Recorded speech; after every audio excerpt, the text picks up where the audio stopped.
저희는 좀 이스라엘 텔아비브라는 그곳에 있고요.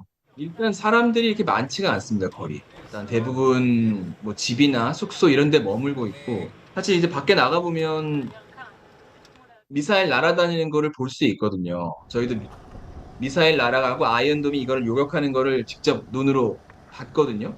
이쪽으로 날아올 수 있겠구나 하는 그런 생각이 좀 들 수밖에 없고, 그래서 대부분 여기 현지 사람들도 웬만하면 외출은 자제하는 것 같고요. 이스라엘 한 지금 국민 한 10명 중에 한 명이 지금 예비군으로 자원을 해서 가 있어요, 지금. 출근을 못하는 사람들이 많고, 회사 중에 방공호가 있는 그런 회사는 회사에 직접 출근을 해서 이렇게 일을 하지만, 그 건물에 방공호나 대피소가 없는 회사는 대부분 재택으로 그렇게 지금 근무를 하고 있더라고요. 레오버트 같은 경우는 그 폭탄이 몇 번 떨어졌더라고요. 전날에 폭탄이 떨어져서 한 명이 이제 크게 다쳤다. 그래서 이제 거기를 이제 찾아 어렵게 갔는데 도시가 완전 차부터 시작해서 주변에 집에 창문들 다 깨져 있고 차는 작은 차 하나가 완전히 차를 이렇게 폭탄 맞아가지고 차 자체가 완전히 이렇게 찌그러져 있더라고요. 저도 사실 로켓의 그런 위력을 그 전까지는 몰랐거든요. 제가 뭐 경험해 본 적이 없어가지고. 도로변이었는데 도로에 움푹 파여 있더라고요. 그리고 그 옆에 차가 도로 막고 차를 때리고 차에 그 파편들이 뚫고 들어간 구멍들이 막 숭숭숭숭 나 있는데 그러니까 엄청난 그 힘으로 이제 파편들이 그걸 이제 막 뚫고 들어간 거죠. 엄청나게 멀리 있는 집들인데도 유리창이 다 깨져 있고 그걸 보고서 아 이게 진짜 그 왜 방공호로 대피를 해야 되는지 파편이 이런 게 와도 안전하게 숨을 수 있는 공간에 왜 대피를 해야 되는지 그때 되게 절감을 했던 것 같고 취재하면서 서로 조심하자 이거 진짜 이게 잘못하다가는 좀 큰일 날 수 있다. 이제 이런 생각을 좀 하게 된 것 같아요. 이곳은 지금 저희가 지금 여기가 밤 한 10시 넘었는데 오늘 숙소에서도 한 7시 반, 8시 반 이때 엄청나게 크게 또 사이렌이 울려가지고 그러면 이제 바로 그냥 뭐 하다가 그냥 맨발이면 맨발인 상태로 뭐 슬리퍼 신고 있으면 슬리퍼 신은 상태로 그냥 밖으로 뛰어나가서 그 옆에 대피소가 있어요. 각 층마다.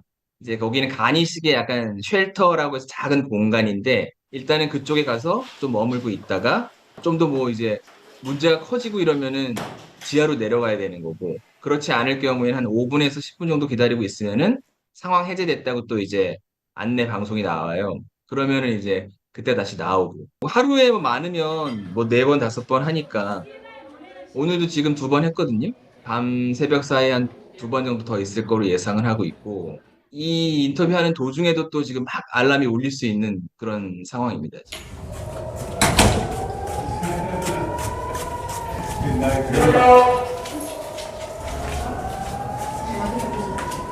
몇 시에 어느 지역에 떨어지는지 그거에 대한 이제 그걸 알려주는 앱이 있어요. 그래서 레드 얼러트라고 해가지고 그거를 여기 현장에 있는 사람들은 대부분 다 깔고 있는데 내용들이 엄청나게 많아요. 그러니까 하루에 떨어지는 미사일 개수는 되게 많은데 이 중에서 내가 살고 있는 지역에 떨어질 경우에 여기에 사이렌이 울리는 거예요.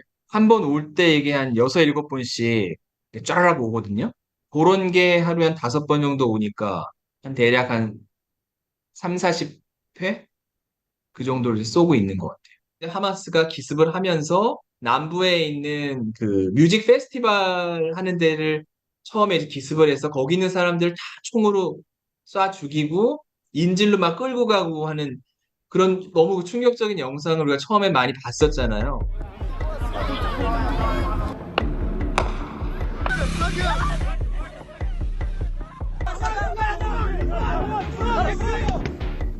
거기서 한 260명이 이제 사망을 했는데 저희가 어렵게 그 현장에 있었는데 돌아온 사람들, 그 생존자라고 표현을 하는데 그 생존자 2명을 어렵게 섭외를 해가지고 저희가 이곳에서 만나서 인터뷰를 했어요. 그분은 또 이제 다리를 다쳐가지고 이제 목발을 짚고 이렇게 왔는데 아직까지 발에 그 총알이 박혀 있더라고요.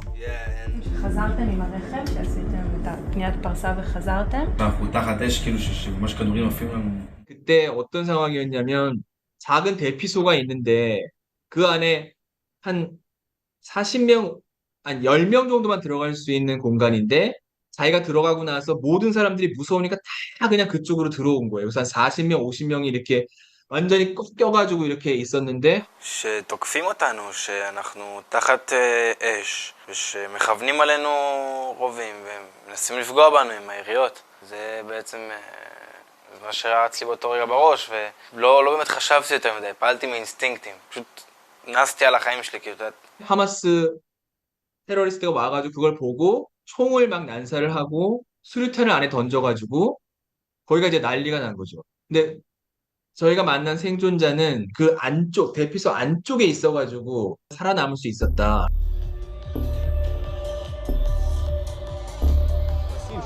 בואנה, אני ממש יכול לגעת.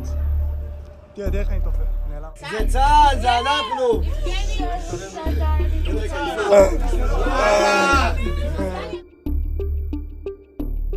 그리고 자기는 너무나 무서워서 앞에 있는 시신 안에 들어가가지고 죽은 척 이제 계속 하고 있었다는 거예요.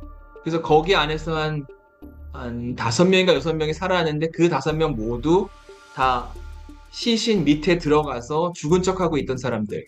그 사람들은 이제 시간이 지나서 테러리스트 다 가고 나서 도망갈 수 있었던 그런 끔찍하고 생생한 얘기들을 이제 해줬거든요. 차마 저희가 눈 뜨고 볼 수 없을 정도의 참혹한 잔인한 그런 영상들이 쫙 있는 거예요. 우리가 좀 정말 그게 아직도 눈에 선명한데 그게 이제 기억에서 지워지지 않는 거고 자기는 남들처럼 주변에 쓰러져 있는 사람처럼 당연히 죽을 거라고 생각을 해서 집에 전화를 해가지고 아버지부터 어머니 전화해서 다 사랑한다, 나 사랑하고 이제 나는 곧 죽을 사람이기 때문에 그 가족의 목소리를 듣고 싶었다 그러더라고요. 그래서 제가 그 얘기를 질문을 했었어요. 그러니까 당신은 이런 겪은 일을 갖고 평생을 살아갈 텐데 이거를 극복할 수 있을 거라고 생각하냐? 아니면 어떻게 극복을 할 수 있을 거라고 생각하냐 그랬더니 난 살아남았고 내 친구들은 비록 죽었지만 내가 그런 트라우마에 갇혀서 제대로 살지 못하는 거는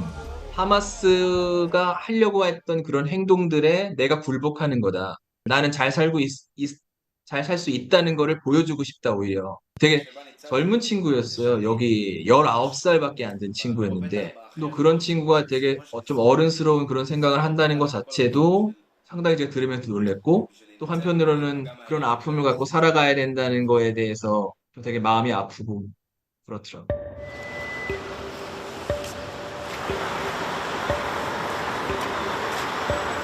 약간 경찰서 같은 곳이에요. 경찰서인데 거기서 이제 DNA 같은 거를 식별해가지고 신원을 이제 확인할 수 있는 그런 곳인데 그러니까 거기에 오는 사람들은 대부분 이번 전쟁에서 내 가족의 실종자가 있거나 아니면 사망자가 있거나 근데 아직 확인을 못한 경우가 많거든요. 그때 제가 만났던 여성분 한 명은 이게 약간 침울한 표정으로 오시더라고요. 그래서 저희가 인터뷰를 한번 해봤는데 되게 조심스럽게 다가가서 이제 물어봤더니 자기 이제 브라더가 죽은 게 거의 확실하다 하면서 이제 울먹이면서 거의 이제 말씀을 잘 못하시더라고요. 그래서 조금 이제 인터뷰를 진행하려다가 이제 보내드렸는데 그런 좀 안타까운 일들을 가까이서 보게 되니까 아무래도 좀 속이 이제 좀 쓰리고 이제 그런 거는 상당히 있는 것 같아요.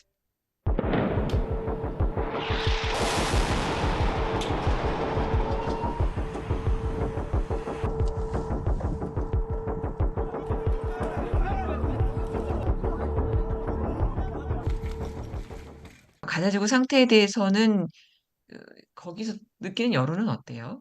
하마스의 어떤 좀 되게 야만적인 그런 기습을 받았잖아요. 거기에 대한 이스라엘의 어떤 맞대응은 있어야 될 것이다.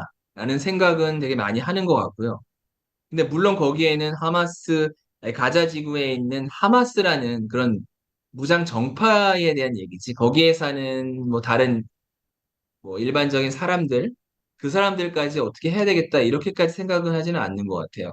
다만 여기서 중요한 거는 이스라엘 사람들은 지금 그 인질로 끌려간 사람들이 많이 있잖아요.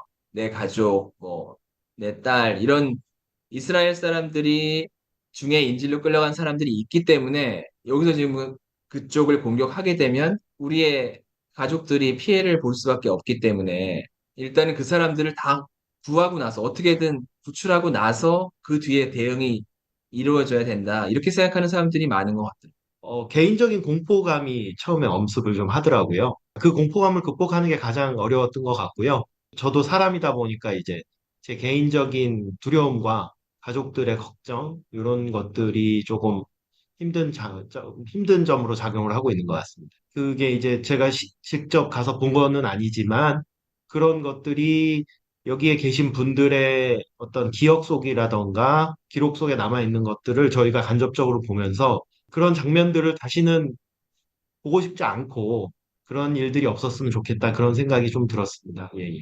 막상 당일 그 공습 경보를 직접 들어보니까 좀 선잠에 들었을 때 처음으로 들었거든요.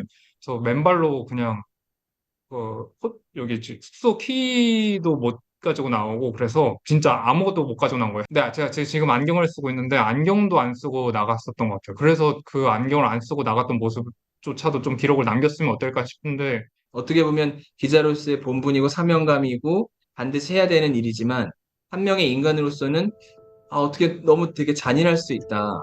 이런 것들을 보고 아무렇지 않게 기사를 쓰고 최대한의 평정심을 누르고 말을 해야 된다는 그런 거에 있어서는 심적인 그런 힘든 고통 같은 거는 계속 가지고 있는 것 같아요.